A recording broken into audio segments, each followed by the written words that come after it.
Hello Stockians, मैं हूं Mohit Pathak, founder Stockia and thank you for watching this video. और अगर आप इस वीडियो के माध्यम से मेरे चैनल से पहली बार जुड़े हैं तो चैनल को जरूर सब्सक्राइब कर लीजिएगा। बेल आइकन को भी दबा दीजिए ताकि नई वीडियो की नोटिफिकेशन आपको हमेशा मिलती रहे।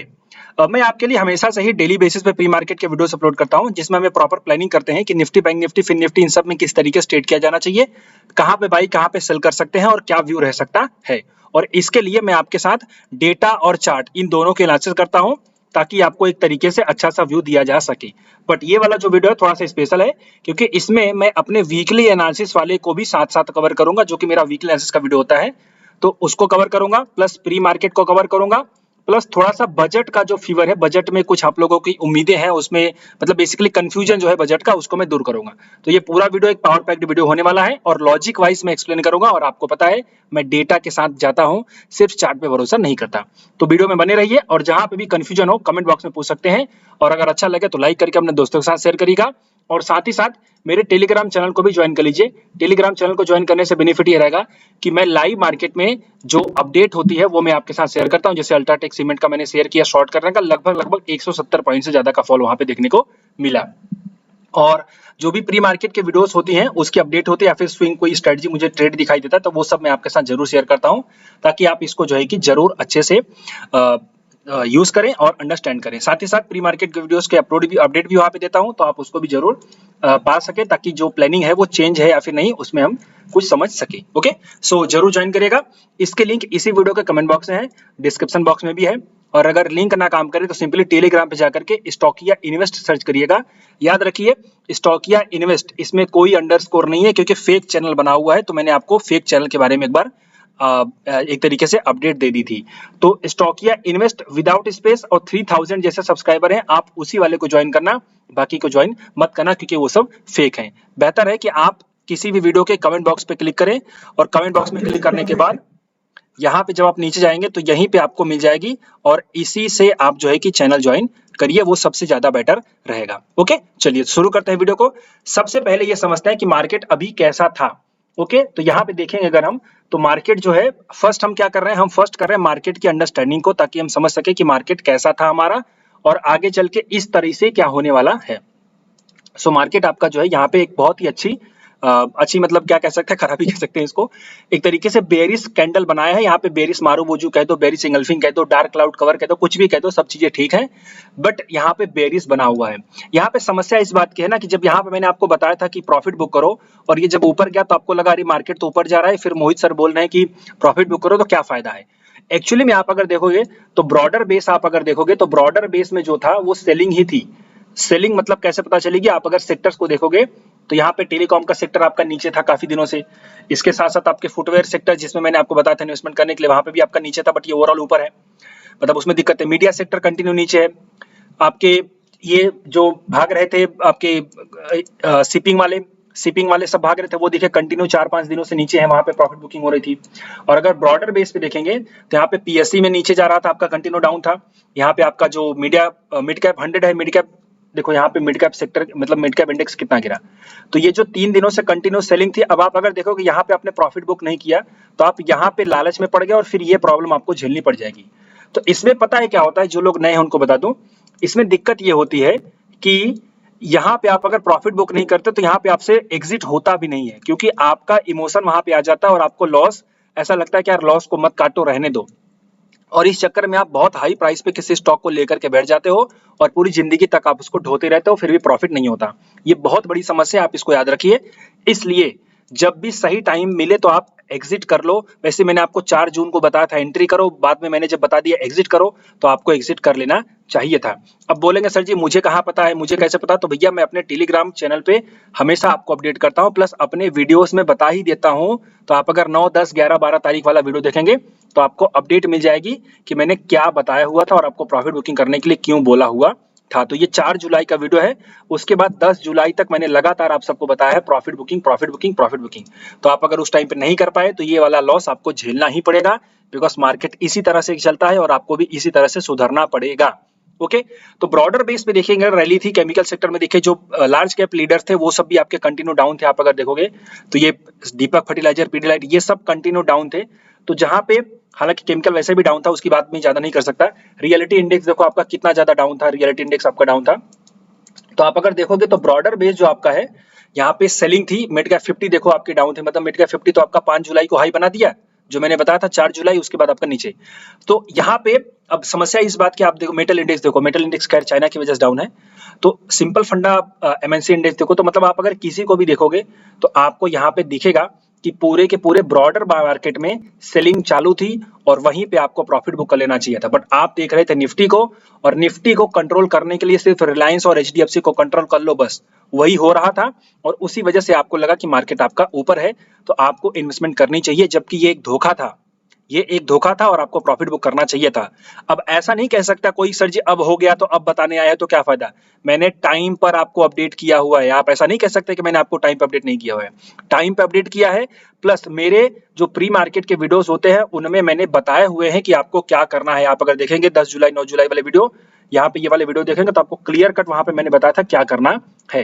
तो इसलिए मैं कहता हूं कि आप प्रॉपर समझो, देखो, और फिर भी कंफ्यूजन हो तो मुझे, तो मैंने अपना नंबर भी दे रखा है, आप मुझे नंबर पे कॉल करके जानकारी भी ले सकते हो, तो ये बेनिफिट आपको शायद ही कहीं मिलेगी। ओके, सो खैर ये तो हो गई, अब क्या करना है, अब बताओ क्या करना है। अब तो गलती कर दी, तो देखो अब जो गलती कर दी है ना, तो बेटर ये है कि जो हाई पी के स्टॉक हैं जिनका वैल्यूएशन बहुत ही हाई है उनको आप बेच दो। उनको आप वैसे भी रखोगे तो वो और नीचे जाएंगे, ये मत सोचो कि वो रिवर्स हो जाएगा। हाई पी स्टॉक में करेक्शन नहीं बल्कि क्रैश आएगा, ये बात अच्छे से अंडरस्टैंड कर लो। और जहां पे वैल्यूएशन अच्छी है वहीं पे पैसा डालो, वहीं पे रहो। जब जून के सेकंड हाफ के बाद से मैंने अपनी सभी जो आइडियाज थे, मतलब जो मैं अपने क्लाइंट्स को सजेस्ट करता हूं, वहां पे जो भी डायरेक्शन देता हूं, जो भी गाइडेंस देता हूं, मैंने सीधे सीधे अपने क्लाइंट्स को कह दिया कि अब जो पैसा है वो लार्ज कैप में डालो, क्वालिटी स्टॉक में डालो, जहां पे वैल्यूएशन अच्छी है वहां पे डालो। और हमने टीसीएस उठाया, इन्फोसिस उठाया, ये सब उठाया था। और आप देखो हम कल तक पैनिक में नहीं थे, टीसीएस और इन्फोसिस भी बहुत ज्यादा पैनिक में नहीं जाने आया। तो फंडा ये होता है कि आप अगर अपनी पोजीशन को शिफ्ट नहीं करोगे हाई वैल्यू स्टॉक से लो वैल्यू स्टॉक में, और जहां पे वैल्यूएशन अच्छी है, तो आप हमेशा ऐसे प्रॉब्लम में रहोगे, ये बात अच्छे से अंडरस्टैंड कर लो। अब बोलोगे सर जी ये सब तो हमें नहीं आता, ये सब कैसे करेंगे? तो भैया इसके लिए आप सीखो ना, किसी को भी पकड़ लो, उससे सीखो, उसको समझो और उससे अंडरस्टैंड करो। और आपको अगर मुझसे सीखना है तो मेरी क्लासेस चलती हैं, आप ये वाला वीडियो देख लीजिएगा, आपको पूरी डिटेल यहाँ पे मिल जाएगी कि क्या क्या सिखाया जाएगा, और यही सब चीजें वहां पे समझाई जाती है। तो खैर अब ये जो गलती हो गई इसको सुधारेंगे कैसे और इसको समझेंगे कैसे? तो सिंपल फंडा ये है, पहली बात कि अब ये गलती आपकी हो गई है, तो सिंपल तरीका ये है कि आप अजट बजट का वेट मत करो, कुछ मत करो। जहां पे हाई वैल्यू स्टॉक है वहां पे से निकल जाओ और लो वैल्यू स्टॉक में जाओ। कुछ टाइम के बाद आपका पोर्टफोलियो वापस ऊपर आ जाएगा और आपका पोजीशन सही रहेगा। और जहां पे लॉस हो रहा है वहां से कट डाउन पोजीशन करो, अगर उनमें फिर से बुलिशनेस आएगी तो दोबारा एंट्री कर सकते हो, वरना आपको दिक्कत हो जाएगी। तो ये बेहतर तरीका है मार्केट को अंडरस्टैंड करने का और मार्केट में काम करने का। ये तो रही बात की गलती का सुधार। अब आगे चल के क्या हो सकता है, तो इसको देखिए। सबसे पहले देखो मार्केट में अगर देखा जाए तो एफआईआई, मार्केट को चलाता कौन है? एफआईआई और डीआईआई, तो यही दो लोग चलाते हैं और इन लोगों ने भी पैसा डाला हुआ है यहाँ पे। तो एफआईआई ने तो यहाँ पे पैसा डाला हुआ है, तो और भी पैसा डाला हुआ है, मतलब जुलाई में उन्होंने नेट बाइंग करी है। तो इसका ये मतलब है कि एफआईआई ने भी यहाँ पे पैसा डाला है। बट इसमें समस्या इस बात की है ना, देखो कुछ यूट्यूबर आपको बोलेंगे एफआईआई ने पैसा डाला है मार्केट नहीं गिरेगा। अरे भाई एफआईआई ने पैसा डाला है लेकिन कहाँ डाला है आपको पता चलेगा? पता चला उन्होंने एचडीएफसी बैंक से बेचा हुआ है तो आपको तो निफ्टी बैंक निफ्टी नीचे दी जाती हुई दिखेगी, भले पूरा मार्केट ऊपर जाए। तो यही तो तरीका है ना, आप समझो इसको, इंडेक्स मैनेजमेंट को समझो आप। तो यहाँ पे समस्या इस बात की है कि लोगों को सिर्फ निफ्टी देख करके लगता है कि पूरा मार्केट ऊपर है, और सिर्फ एफआईएस डीआईएस का बाइंग देख करके लगता है कि फुल बुलिशनेस है। उनकी पोजीशन रीसफल होती है, वो एक जगह से निकल करके दूसरे जगह जाते हैं, एक सेक्टर से निकल करके दूसरे सेक्टर में जाते हैं, यही तरीका है उनका। ओके, अभी इसको दिखाता हूं कि डेटा में कैसे दिखेगा, बट आप भी ऐसे ही करो। तो अब देखो उनकी जो बाइंग हुई है वो किस सेक्टर में हुई है वो हमें नहीं पता है। तो अब यहाँ पे तो एक बात की गारंटी जरूर मिलती है कि हो सकता है मार्केट आपका ऊपर नीचे हो, लेकिन पर्टिकुलर किसी न किसी सेक्टर में जरूर अच्छी अपॉर्चुनिटीज बनेगी। क्यों? क्योंकि एफआईआई ने बाइंग करी है और उन्होंने अपनी पोजीशन को शिफ्ट किया हुआ, यानी सेक्टर रोटेशन हुआ है।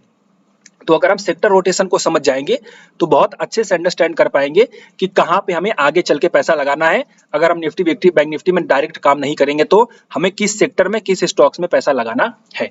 और इसके लिए आपको आनी चाहिए सेक्टर एनालिसिस करनी और सेक्टर रोटेशन को समझना। तो उसके लिए मैंने आपको वीडियो बना के दे रखा है। तो आप अगर मेरे चैनल पे आकर के सर्च बॉक्स में सेक्टर सर्च करेंगे तो सेक्टर एनालिसिस और सेक्टर के ऊपर बहुत सारा वीडियो मैंने बना के रखा हुआ है। आप ये वाला वीडियो देख लो और ऊपर से एक वीडियो देख लो, आपको पूरा कॉन्सेप्ट क्लियर हो जाएगा कि आपको कहाँ पे पैसा लगाना है। तो ये रही बात आपकी आगे क्या करनी है सर जी। अब इसका सॉल्यूशन, अब ये करने को क्यों बोल रहा हूँ, इसका प्रूफ, तो प्रूफ ये है कि आप अगर आप FIS TIS का कर देखेंगे तो यहाँ पे हम मंथली वाइज देख लेते हैं। तो अभी इन्होंने इस साल क्या किया था, बेचा था जनवरी में 35,000 करोड़ का बेचा था। ये FIS की बात कर रहे हैं, कैश मार्केट की बात कर रहे हैं। और यहाँ पे फरवरी में भी इन्होंने बेचा था, मार्च में इन्होंने थोड़ी सी बाइंग करी। अब आप ध्यान दो, मार्च और अप्रैल और मई में इन्होंने बेचा ही है, लेकिन क्या हमारा मार्केट ऊपर नहीं गया? हमारा मार्केट लगभग वहीं पे था। आप अगर देखोगे तो 22,600 से लेकर के 22,530, तो मार्केट तो हमारा वहीं पे रहा। लेकिन हमने देखा कि इसी बीच कई स्टॉक में कई सेक्टर में बहुत अच्छी रैली देखने को मिली। क्यों? क्योंकि आप अगर निफ्टी को पकड़ के बैठे रहते तो आप वो रैली मिस कर जाते।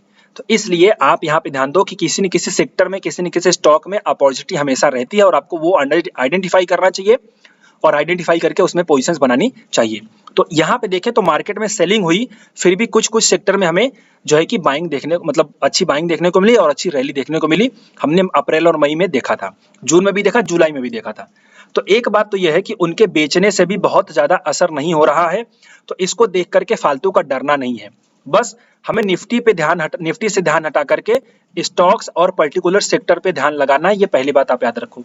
ओके, उसके बाद अगर हम देखेंगे तो जो हमारा जून का महीना है उसमें नेट बाइंग करी थी, हल्की सी बाइंग थी, और जुलाई में तो अच्छी खासी बाइंग करी है। तो इन्होंने इस लेवल पे बाइंग करी है, इसका मतलब है कि वो और नीचे नहीं जाने देंगे, और अगर जाने भी देंगे तो उसको कंट्रोल करेंगे। लेकिन फिर से वही बात, हमें निफ्टी पे ध्यान नहीं देना है, हमें ये ध्यान देना है कि ये जो पैसा डाला गया है वो कहाँ पे डाला गया है, किस सेक्टर में डाला गया है, ताकि हम वहां पे अपनी पोजिशंस बना करके कुछ अपना आउटकम निकाल सके। अब वो कैसे पता चलेगा? तो उसके लिए आपको जाना पड़ेगा सेक्टोरल एक्टिविटी देखने के लिए। अच्छा, बाय द वे मैं आपको बता दूं, ये जो प्लेटफॉर्म है स्टॉकेज का प्लेटफॉर्म है, और आप सब जानते हो किसका प्लेटफॉर्म है, मैं नाम नहीं लूंगा। बहुत ही अच्छा प्लेटफॉर्म है, बहुत ही अच्छे तरीके से बनाया है इन्होंने। और आप भी अगर इसका इस्तेमाल करना चाहते हो तो इस वीडियो के कमेंट बॉक्स में और डिस्क्रिप्शन में, आई थिंक डिस्क्रिप्शन में है, डिस्क्रिप्शन में लिंक है, आप जाकर के ये एप्लीकेशन इंस्टॉल करिए और इस्तेमाल करिए। वहां पे आपको काफी कुछ चीजें मिल जाएंगी और यही सब चीजें आपको मैं बताता हूँ, समझाता हूँ। और डेटा देखने के लिए हमें किसी न किसी प्लेटफॉर्म पे जाना ही पड़ेगा। तो मैं समझता हूँ कि ये एक अच्छा प्लेटफॉर्म है। ओके, चलिए अब हम देख लेते हैं FPI एक्टिविटी।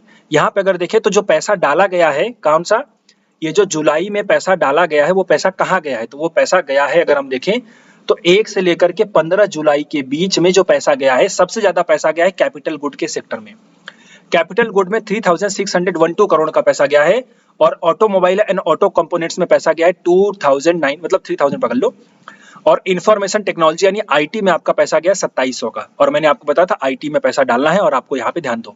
और IT इंडेक्स को मैं तब से बुलिश बता रहा हूँ, तब से इन्वेस्टमेंट करने के लिए बता रहा हूँ, जुलाई 2022, जब पूरा मार्केट वहां पे नीचे था IT वाला सेक्टर, और उस टाइम से मैं आपको चिल्ला रहा हूँ कि पैसा इन्वेस्ट करो, पैसा इन्वेस्ट करो, वहां पे डालो, और आज देख सकते हो आपको कितना अच्छा रिटर्न मिल रहा होगा। अभी भी दिक्कत नहीं है, होल्ड करना है, कोई टेंशन नहीं है। हेल्थ केयर सेक्टर में लगभग 2300 करोड़ का। तो ये जो पूरा, आप इसको आराम से बैठो, मैं इसमें इतना ज्यादा डिटेल में नहीं जाऊंगा। ये जो सेक्टर हैं, इन सेक्टर्स में जाओ और इन सेक्टर के स्टॉक्स पे एनालिसिस करो, और वहां पे जहां पे आपको मोमेंट मिले वहां पे पैसा डालो, बिकॉज गोरो ने भी पैसा डाला हुआ है। तो ये बात आपको समझ में आनी चाहिए। अब बजट क्या आ रहा है, बजट कहाँ आ रहा है, ये सब चीजों पे ध्यान मत दो, उतना ज्यादा ध्यान मत दो। मार्केट कहाँ जाएगा इतना ज्यादा ध्यान मत दो। ध्यान दो तो सिर्फ इन स्टॉक्स पे, इन स्टॉक्स की रिसर्च करो, इनके ऊपर क्लिक करो। अच्छा, यहाँ से क्लिक करने पर नहीं आएगा, तो इन स्टॉक्स पे क्लिक करो।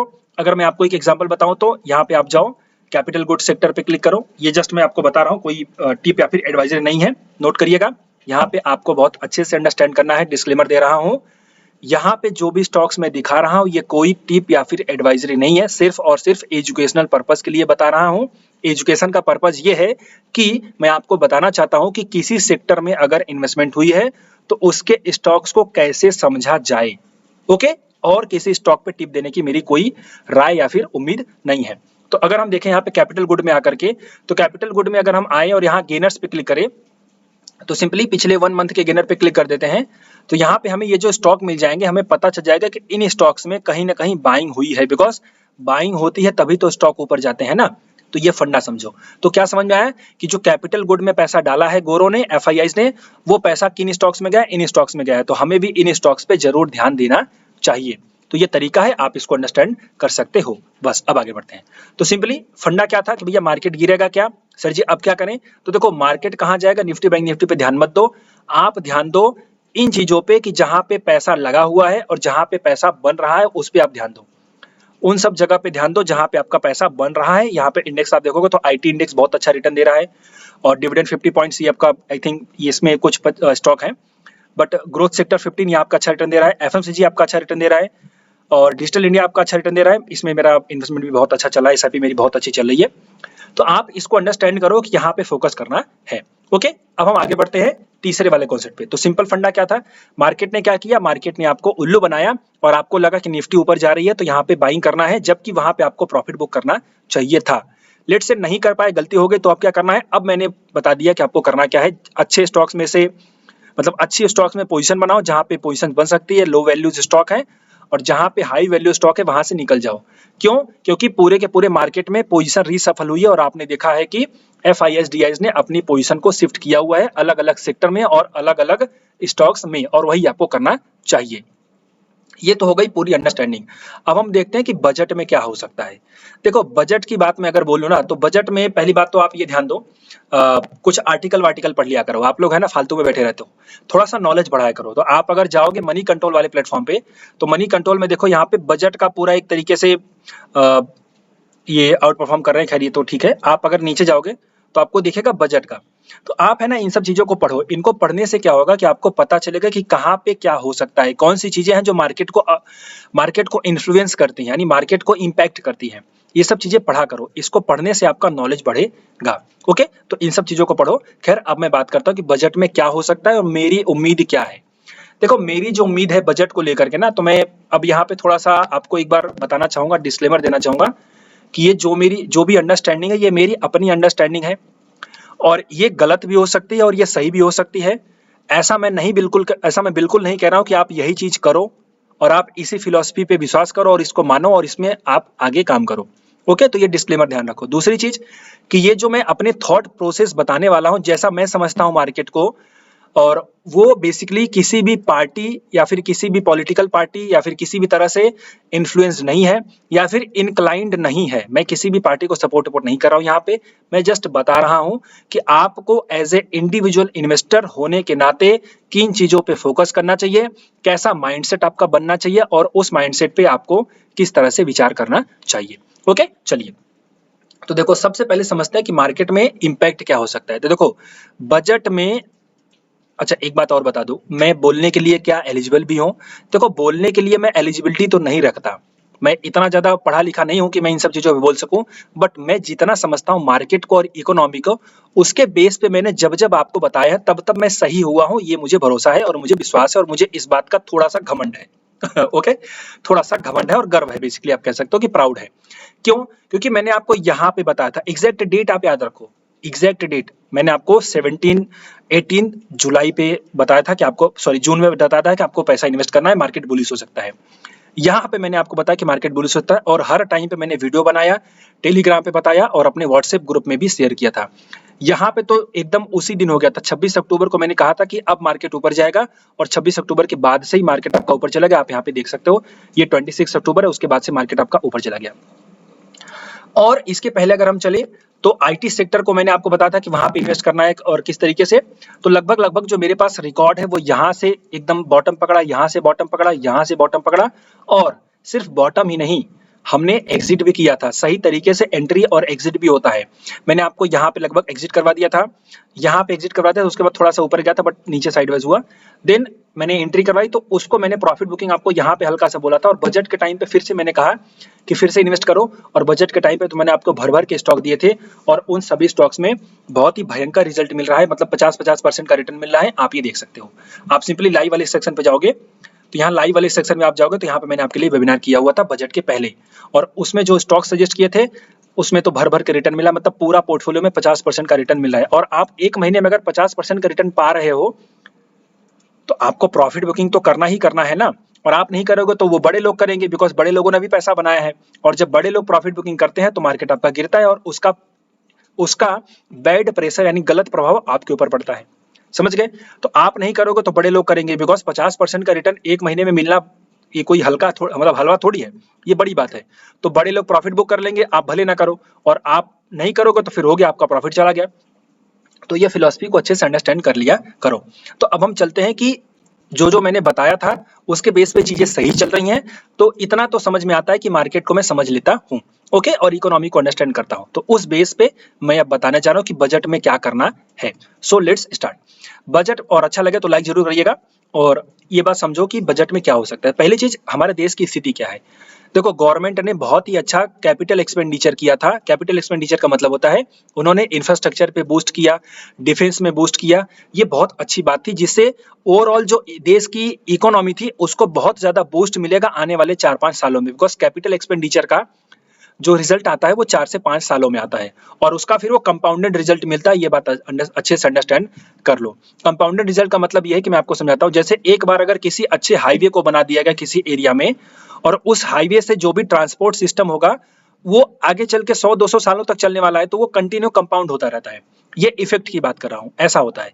तो सिंपली इंफ्रास्ट्रक्चर को, अच्छा, इंफ्रास्ट्रक्चर का ये मतलब है कि सिर्फ हाईवे और रोड, ओवरऑल इंफ्रास्ट्रक्चर मतलब हर एक पर्टिकुलर सेक्टर में जहां पे भी प्रॉब्लम थी उन सभी प्रॉब्लम को इस गवर्नमेंट ने दूर किया हुआ है, ओके। तो अब इसमें जो हम देखें तो बहुत ज्यादा, मतलब 2021 से लेकर के जब 2021 का बजट आया था, उस बजट में लगभग 7.6 लाख करोड़ का जब कैपिटल एक्सपेंडिचर गवर्नमेंट ने अनाउंस किया था, तो मैंने उसी टाइम पे बताया था कि आप लोग कैपिटल गुड में पैसा डालो। कैपिटल गुड में एबीबी, सीमेंस, सेफलर, और ये सब बहुत अच्छे अच्छे स्टॉक हैं, बीईएल, भारत इलेक्ट्रॉनिक, ये सब बहुत अच्छे स्टॉक हैं। तो वहां पे आप देखो कितनी अच्छी रैली बनी। उसके बाद 2022 में भी गवर्नमेंट ने डाला, 2023 में भी डाला, 24 में इंटरिम बजट आया था बिकॉज इलेक्शन था। तो अब ये फुल बजट आने वाला है। तो अब देखो, गवर्नमेंट ने बहुत ज्यादा एक्सपेंडिचर कर रखा है, आगे चल के भी करेगी, बट उतना ज्यादा नहीं करेगी। मुझे लगता है थोड़ा सा इस बार जो गवर्नमेंट है वो कंजर्वेटिव रहेगी। क्या रहेगी? कंजर्वेटिव रहेगी। कंजर्वेटिव का मतलब है कि बहुत दिल खोल के जो किया है पिछले 2 सालों में, वो दिल खोल के नहीं करेंगे, मेरा मानना है, ओके। लेकिन कहाँ करेंगे? डिफेंस में जरूर करेंगे, बिकॉज डिफेंस को स्ट्रांग बनाना हमारे देश की मूलभूत समस्या है, उसको स्ट्रांग करना चाहिए। तो डिफेंस में जो एक्सपेंडिचर होगा वो बहुत अच्छा जाएगा, मुझे लगता है। रक्षा मतलब डिफेंस में। तो अगर देखा जाए तो जो बजट होने वाला है वो बहुत ज्यादा अग्रेसिव नहीं रहेगा, बहुत ज्यादा अग्रेसिव नहीं रहेगा। वो एक तरीके से नॉर्मल टू न्यूट्रल बजट मैं कह सकता हूं। मतलब कि जो पॉलिसीज बनी थी, जो एक्सपेंडिचर करने के टारगेट किए गए थे, वही टारगेट कंटिन्यू होंगे। उसमें बहुत ज्यादा कोई अग्रेसिवनेस नहीं देखने को मिलेगा, ये मेरा अपना मानना है। बिकॉज देश की स्थिति भी वैसी ही है, और प्लस आने वाले कुछ पॉलिटिकल कारण भी है, जैसे कि इलेक्शन है, तो उन सब चीजों को भी गवर्नमेंट ध्यान रखेगी। तो ये हो गया पहली बात कि बजट कैसा रहेगा। तो बजट बहुत ज्यादा अग्रेसिव नहीं रहेगा, जो नॉर्मल चीजें थी उसी को कंटिन्यू किया जाएगा। हाँ, डिफेंस में बहुत अच्छा ग्रोथ हो सकती है, वहां पे आपको ध्यान देना है। तो ये पहली बात हो गई। दूसरी बात, क्या कारण है कि गवर्नमेंट बहुत ज्यादा एग्रेसिव नहीं रहेगी? देखो, एक तो दुनिया भर में प्रॉब्लम इतनी ज्यादा है, प्लस हमारे यहाँ की फिजिकल डेफिसिट। फिजिकल डेफिसिट का मतलब क्या होता है कि जो गवर्नमेंट की इनकम है और जो गवर्नमेंट का खर्चा है, अगर इनकम से खर्चा बढ़ जाता है तो गवर्नमेंट घाटे में चली जाती है, जिसको हम कहते हैं फिजिकल डेफिसिट। तो जो फिजिकल डेफिसिट का नंबर है वो गवर्नमेंट ने मतलब एफएमजी ने, हमारे मतलब सीतारमण जी ने वादा किया था कि नीचे लाएंगी, बट वो अभी भी वहीं पे है, बहुत ज्यादा उसमें ग्रो मतलब डिक्लाइन नहीं हुआ है। तो इस बार भी उस चीज को ध्यान रखेंगी और कंट्रोल में रखने का प्रयास करेंगी। लेकिन आप यहाँ पे ध्यान दो कि इसको इतना आसान नहीं है, मतलब इसको करना इतना आसान नहीं है। और जिस तरह से 2024 के इलेक्शन के बाद देश की परिस्थिति बदली है, लोगों के माइंडसेट बदले हैं, और दुनिया भर की, मतलब सॉरी दुनिया भर नहीं, भारत की राजनीतियों राजनीतिज्ञ मैं कह सकता हूँ, भारत के राजनीतिज्ञ की विचारधारा बदली है, वो कहीं ना कहीं इम्पैक्ट करेगा इस बजट को। तो वही चीज है कि मार्केट में, मतलब बजट में बहुत ज्यादा अग्रेसिवनेस देखने को नहीं मिलेगी, ये बात याद रखो। अब मार्केट को क्या पसंद है, ये तो मैंने बजट की बात कर ली। मार्केट को क्या पसंद है? तो मार्केट को पसंद है फिस्कल डेफिसिट का नीचे जाना। अगर फिस्कल डेफिसिट को नीचे जाने का टारगेट रख देती हैं और उसका रोड मैप बहुत अच्छे से तैयार करती हैं, तो डेफिनेटली ये मार्केट को पसंद आएगा और मार्केट फिर से इसको एंजॉय करेगा, ये बात याद रखिए, ओके। तो हम आगे आने वाले 4-5 सालों के लिए फिर से वही कंटिन्यूटी मार्केट में देख सकते हैं। और फिर से अगर कंटिन्यूटी नहीं आएगी तो सेक्टर वाइज तो काम होगा ही होगा, इसके पहले मैंने आपको बताया है। तो सेक्टर वाइज तो आपको फोकस करना ही करना है, भले आपकी निफ्टी नीचे जाएगी, ओके। तो ये बात याद रखो, कंफ्यूज मत हो जा करो यार, कंफ्यूज होते हो ना, इसीलिए दिक्कत होती है। तो ये हो गया पहली बात कि मार्केट को क्या चाहिए, मार्केट को चाहिए फिजिकल डेफिसिट। तो फिजिकल डेफिसिट कम करना पड़ेगा पड़ेगा पड़ेगा। अब मार्केट में सोशल रिफॉर्म, मैंने आपको बताया था ना, क्या बताया था जब बजट वाले, सॉरी बजट नहीं, इसका काम है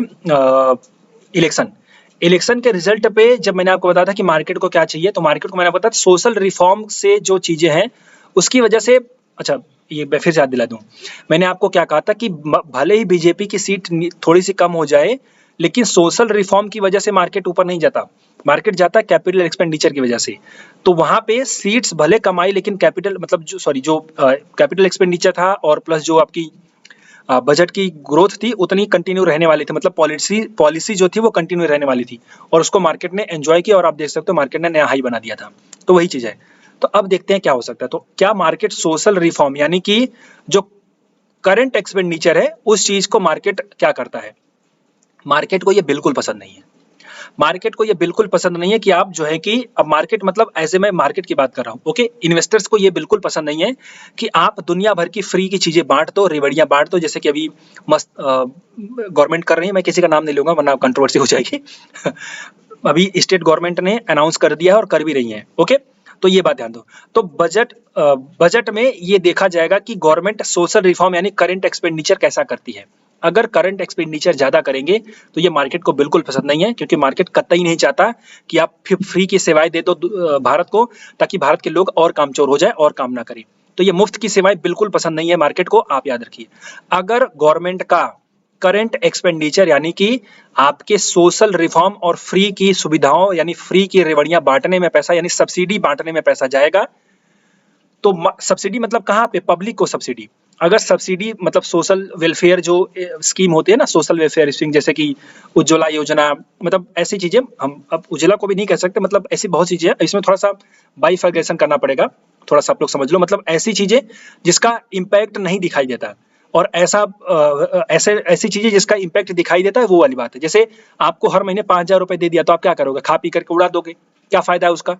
तो ये आपका इम्पैक्ट इसका बिल्कुल नहीं दिखेगा, ओके। बल्कि इससे महंगाई और ज्यादा बढ़ेगी, बिकॉज खर्चे और ज्यादा बढ़ेंगे तो महंगाई बढ़ेगी। लेकिन अगर वही 5,000 रुपए का आपको कोई चीज बना करके दे दें तो उसका आप इस्तेमाल करोगे तो उसका रिजल्ट दिखेगा। तो ये दोनों में थोड़ा सा बाइफर्गेट आप करिएगा। तो गवर्नमेंट को क्या पसंद है? गवर्नमेंट को मतलब मार्केट को पसंद है, मार्केट को पसंद है कि ऐसा कोई एक्सपेंडिचर ना करो जो जिसका रिजल्ट मार्केट में इकोनॉमी में देखने को नहीं मिलेगा, जिसको हम कहते हैं फ्री की सुविधा, मुफ्त की रेमड़ियां। लेकिन ऐसा कोई एक्सपेंडिचर, सब्सिडी वहां पे भी दोगे तो भी चलेगा, तो सब्सिडी अगर दे रहे हो उसका इम्पैक्ट आना चाहिए। तो अगर वो चीज है तो वो सही है। जैसे एक सब्सिडी मैंने आपको वही फिर से बताता हूँ, मैंने 5,000 रुपए आपको दे दिया, मतलब मैंने नहीं, मतलब गवर्नमेंट ने दे दिया, मैं कह दूंगा 5,000 रुपए आपको गवर्नमेंट ने दे दिया, आप मस्त खा पी करके उड़ा दिए और ऊपर से चौराहे पे बैठ करके, चौराहे की दुकान पे बैठ करके आप गवर्नमेंट को अनाप शनाप बोलोगे, वो तो अलग बात है। दूसरा चीज, जैसे अभी देखो हर घर नल जल, ऐसा कुछ स्कीम है, हर घर जल या नल। उससे क्या होता है? उसमें सब्सिडी अगर दी जाती है या फिर वैसी स्कीम आती है तो उसमें बेसिकली एक्सपेंडिचर जो होता है उसका रिजल्ट दिखाई देता है, ओके। तो ये वाली बात अब मैं कहना चाहता हूँ कि ऐसा कोई खर्चा जो मुफ्त की रेवड़ियों में जाएगा वो मार्केट को बिल्कुल पसंद नहीं है, और ऐसा खर्चा जो जिसका इम्पैक्ट दिखाई देगा, इकोनॉमी में असर दिखाई देगा, वो मार्केट को बिल्कुल पसंद है और उस सेक्टर में आपको फोकस करना चाहिए।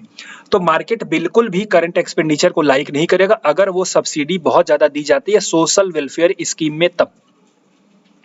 अब यहाँ पे मॉरल बेसिस पे आप ये कह सकते हो सर जी ये तो आप बहुत गलत बोल रहे हो, लोगों को सुविधाएं नहीं दी जानी चाहिए, ये तो बहुत गलत बात है।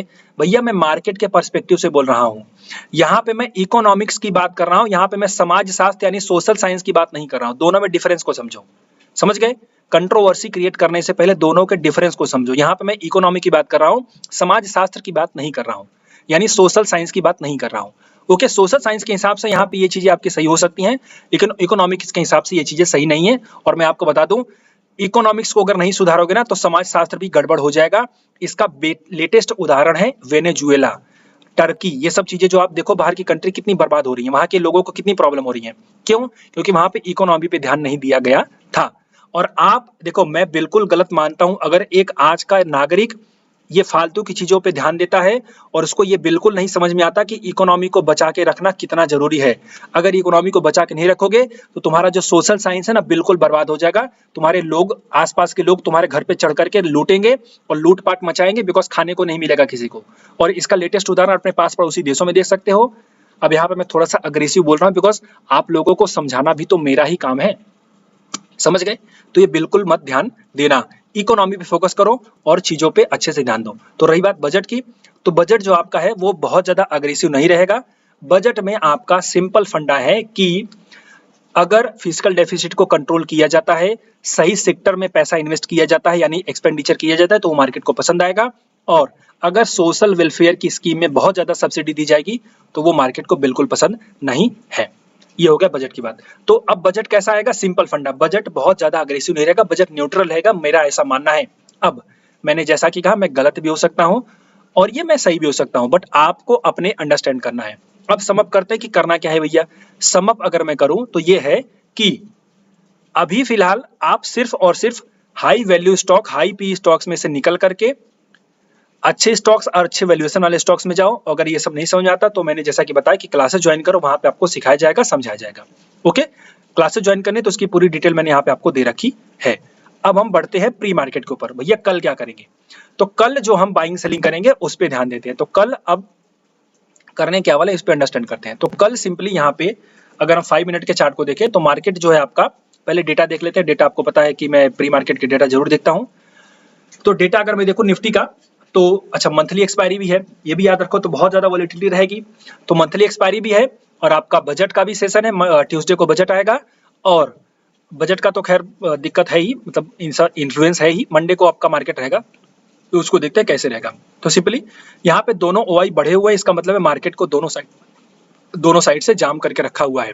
तो मार्केट आपका बहुत ज्यादा ऊपर नीचे नहीं जाएगा, वोलेटाइल रहेगा। वोलेटाइल में भी कैसा होगा, अगर हम देखें तो यहाँ पे एफआईआईज ने ऑप्शन की बाइंग करी है, समझ रहे हैं आप?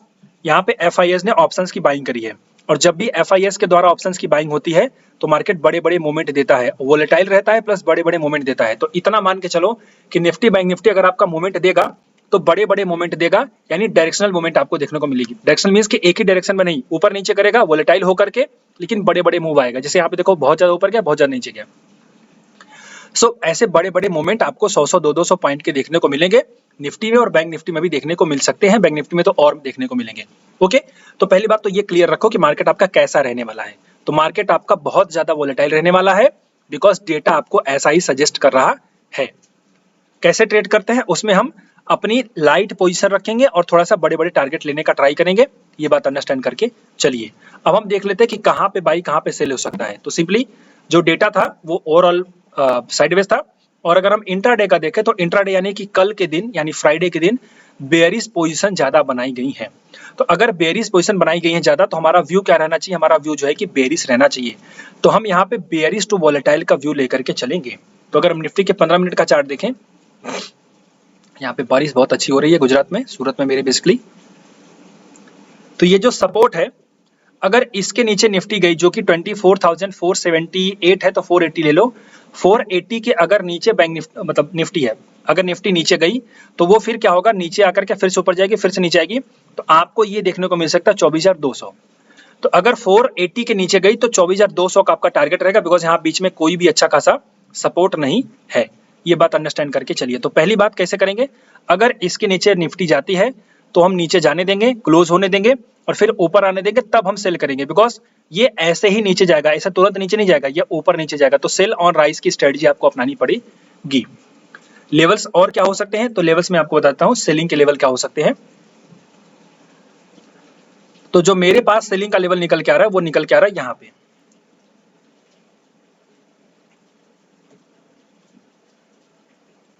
बारिश हो रही है तो थोड़ा सा बैकग्राउंड नॉइज में आप लोगों को दिक्कत होगी, बट आप उसको बेयर करिए। स्टॉप लॉस थोड़ा सा बड़ा रहेगा। सो 24,620 से लेकर के 646 तो 650 ले लो। 30 पॉइंट्स में हम शॉर्ट करेंगे, स्टॉप लॉस 670 का हो जाएगा। टारगेट हमारा हो जाएगा सीधे सीधे यही 470, 480 या 500 का ले लो। तो हम ऊपर से सेल ऑन राइज करेंगे और नीचे से सेल ऑन ब्रेकडाउन करेंगे। अभी फिलहाल बाई द डिप का प्लान अपने मन से निकाल दीजिए। बाई द डिप का अगर कुछ बनेगा तो मैं आपको बताऊंगा, अदरवाइज आप जो है कि इग्नोर करिए। और टेलीग्राम चैनल पर मैं आपको अपडेट देता ही हूँ, आप वहां पे भी अंडरस्टैंड करके चलिए। प्लस स्टॉक वाइज अपॉर्चुनिटीज आती रहती हैं, आप इसको याद रखना। जैसे अभी यहाँ पे जो मैंने अल्ट्राटेक का बताया था, उसके बाद ये बताया हुआ कौन सा ये स्टॉक, हिंडाल्को। हिंडाल्को खैर नीचे गया अभी था, तो हिंडाल्को में अभी भी एक सेलिंग सेल ऑन राइज की अपॉर्चुनिटी मिल सकती है, तो आप इसको भी याद रखिए। ओके, और यहाँ पे मैंने ट्रेंड का बताया था, ट्रेंड का भी आप यहाँ पे चाहो तो कर सकते हो। बट वही कि डिस्क्लेमर ये है कि भैया मैं टिप नहीं दे रहा हूँ, मैं एजुकेशन दे रहा हूँ कि आपको इसमें बेरिशनेस बन रहा है तो आप इसमें ऐसे ट्रेड कर सकते हो। तो ये हो गया आपका निफ्टी का। और बैंक निफ्टी की बात करें, सो बैंक निफ्टी पहले से ये अंडर परफॉर्म कर रही थी और अभी भी अंडर परफॉर्म कर रही है, और ये आपको थोड़ा और ज्यादा प्रॉब्लम फेस करवा सकती है। तो इसका जो बेसिकली एक्सपायरी है 24 को होगा, यानी बजट के नेक्स्ट डे, तो उसको देख लेते हैं। तो यहाँ पे कॉल वाई ज्यादा है तो मतलब बेरिश पोजीशन बनी है, और यहाँ पे पुट वाई हो पुट वाई बिल्कुल भी नहीं बढ़ी है, कम हुई, बल्कि सिर्फ कॉल वाई ही बढ़ी हुई है। तो यहाँ पे बहुत ज्यादा बेरिशनेस दिखाई दे रही है, सेलिंग पोजीशन बनाई गई है, और यहाँ पे ऑप्शंस बाइंग की गई है, जिसका मतलब है कि बहुत ज्यादा सेलिंग प्रेशर है। तो अब हम बैंक निफ्टी को देख लेते हैं हमारा लेवल क्या है। तो पहली बात तो जो हम प्लानिंग कर रहे थे पिछले दिनों से कि बैंक निफ्टी आपकी वोलेटाइल रहेगी, आप स्ट्रेटजी अपना दो, वो बहुत ही अच्छे तरीके से आपको रिजल्ट दे रही है, और ये आप देख सकते हो। और मैंने आपको हमेशा से बताया कि आप नॉन डायरेक्शनल स्ट्रेटजी लगाओ, अच्छा रिटर्न मिलेगा। ओके, ज्यादा दिमाग लगाने की जरूरत नहीं है। फिर भी अब देख लेते हैं कि क्या। तो ये देखो, ये जो सपोर्ट है पूरा अच्छा खासा, अगर ये ब्रेक कर जाता है तो उसके बाद यहाँ पे कोई पर्टिकुलर सपोर्ट नहीं है, अगला जो सपोर्ट आएगा वो लगभग यहाँ पे आएगा, फिर उसके बाद जो अगला सपोर्ट आएगा वो यहाँ पे आएगा। तो अब हम सिंपली प्लान करते हैं कि अगर इसके नीचे बैंक निफ्टी जाती है जो कि 52,150 का है, तो अगर इसके नीचे क्लोज होती है तो हम तुरंत शॉर्ट नहीं करेंगे, ऊपर जाने देंगे, और फिर कोई बेयरिश कैंडल बनेगी तो शॉर्ट करेंगे। उसी का हाई स्टॉप लॉस टारगेट आपका सीधे सीधे 51,800 का हो जाएगा। फिलहाल आप यहाँ पे बुक कर लो, क्योंकि उतना भी ज्यादा नहीं गिराएंगे। तो ये पहली प्लानिंग है। दूसरी प्लानिंग क्या है? दूसरी प्लानिंग है सेल ऑन राइज की, तो इसको भी अंडरस्टैंड कर लेते हैं।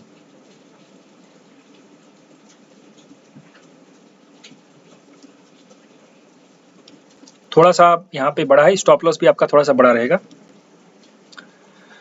तो 52,420 से लेकर के 476 है, तो 470 ले लो, 470 तक, यानी 420 से लेकर के 470 तक इस रेंज में आने पे कोई भी सेलिंग का पैटर्न दिखेगा तो हम शॉर्ट करेंगे। हमारा उसमें जो स्टॉप लॉस रहेगा 520 का रहेगा, या तो फिर कोई बेरिश कैंडल दिखे उसके हाई को स्टॉप लॉस आप मान करके ट्रेड कर सकते हो। बेरिश कैंडल क्लोज हो जाएगी नीचे तब आप शॉर्ट करना, वो भी अच्छा रहेगा। जैसे यहाँ पे देखो एक बेरिश कैंडल बनी, इसके बाद ये बेरिश कैंडल इसके नीचे क्लोज हो गई, तो आप इसके हाई के साथ यहाँ पे शॉर्ट कर सकते हो, आपका ये टारगेट। ओके, ये बात अंडरस्टैंड करके चलिए। तो ऊपर से सेल करना है, जो कि हमारा 52,420 से लेकर के 470 का रेंज है। 520 का स्टॉप लॉस रहेगा, ऊपर से 50 पॉइंट का स्टॉप लॉस, और बड़े बड़े स्टॉप लॉस थोड़े से बनते हैं जब इस टाइप का प्राइस सेशन बनता है, तो आप यहाँ पे अंडरस्टैंड करके चलिए। फिलहाल बाय द डिप का प्लान बिल्कुल अपने मन से निकाल दीजिए, अगर बाय द डिप बनेगा तो मैं आपको चार्ट पे जरूर शेयर करूंगा, अंडरस्टैंड कर लीजिए। ओके, तो ये थी निफ्टी बैंक निफ्टी की एनालिसिस। मंडे को किस तरीके से ट्रेड करना है, मार्केट का व्यू क्या रह सकता है, और बजट में क्या हो सकता है, बजट की उम्मीदें, प्लस क्या आपको करना है, किस सेक्टर में पैसा लगाना है, वो आपको पूरा समझा दिया गया था। इन सब के अलावा अगर आपको कोई डाउट हो तो मुझे इस नंबर पे कॉल करके पूछ सकते हैं।